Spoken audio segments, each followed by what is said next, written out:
Silakan, mau duduk di mana? Di sini aja. Oke. Sebelumnya ada baiknya kita perkenalan supaya lebih akrab ya. Baik, saya Puja Pusama Utami dari Kaya Aro Gunung Tujuh. Di sini peran saya sebagai konselor. Selanjutnya dengan saudari siapa? Saya Lisa Gustil Wayuni dari Unijaya. Oke, bagaimana perjalanannya ke sini? Apakah ada kendala? Lancar. Sebelumnya, saudari ke sini dengan keinginan sendiri atau ada paksaan dari yang lain? Keinginan sendiri dan ada dapat rekomendasi dari internet. Oke, baik. Jadi sudah tahu ya tujuannya ke sini untuk apa? Sudah. Sebelumnya pernah konseling atau ini pertama kali? Ini pertama kali.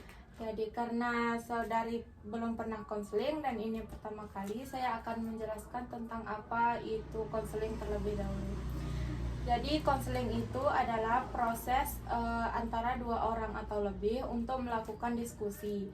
Dengan tujuannya di sini untuk membantu klien mengentaskan masalah yang dihadapi oleh klien. Jadi klien itu dapat menceritakan apa yang dialaminya secara sukarela, tidak ada paksaan, dan juga terbuka. Dan saudari jangan takut untuk menceritakan apapun karena kami sebagai konselor sudah melakukan sumpah konselor untuk menjaga dan merahasiakan apa yang dialami oleh klien kami. Dan juga di dalam konseling ini, setelah melakukan proses konseling nanti keputusannya itu ada di tangan klien. Maksudnya di sini seperti sesudah konseling ini apakah mau dilanjutkan seterusnya apa tidak, itu keputusannya ada di tangan klien. Nah, di sini peran saya itu untuk membantu apa yang dialami oleh klien, dan peran klien menceritakan secara detailnya supaya kami mudah memahami permasalahan apa yang saudari alami. Oke, saya sudah paham. Baik, sebelum kita memulai konseling ini, ada baiknya kita berdoa terlebih dahulu.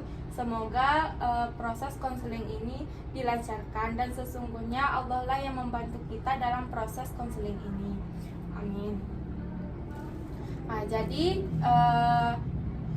Jadi sudah mengerti ya apa itu tentang konseling tadi. Jadi coba ceritakan apa yang saudari rasakan akhir-akhir ini.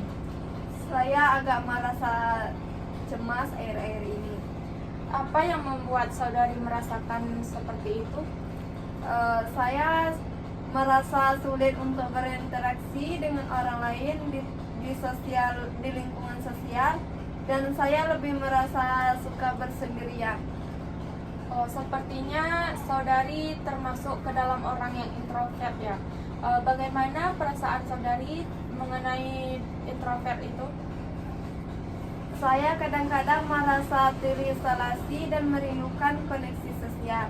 Tapi pada saat yang sama, saya merasa nyaman dalam keheningan dan refleksi diri.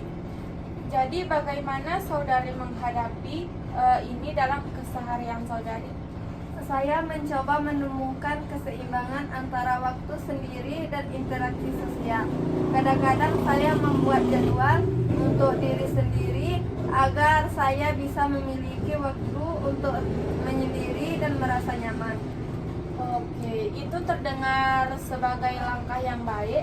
Mungkin juga berguna untuk menemukan aktivitas yang dapat saudari lakukan sendiri. Ya, saya telah mencoba itu, tetapi saya masih merasa sulit untuk menemukan keseimbangan yang tepat. Hal itu wajar. Proses pengembangan diri membutuhkan waktu. Mungkin saudari bisa melakukan teknik-teknik relaksasi untuk membantu saudari merasa lebih tenang dalam situasi sosial. Baik, saya akan mencobanya. Oke, tidak masalah. Jangan ragu untuk menghubungi saya jika saudari membutuhkan dukungan lebih lanjut. Saudari tidak sendirian dalam perjalanan ini. Terima kasih atas sarannya. Saya pamit. Oke, hati-hati ya.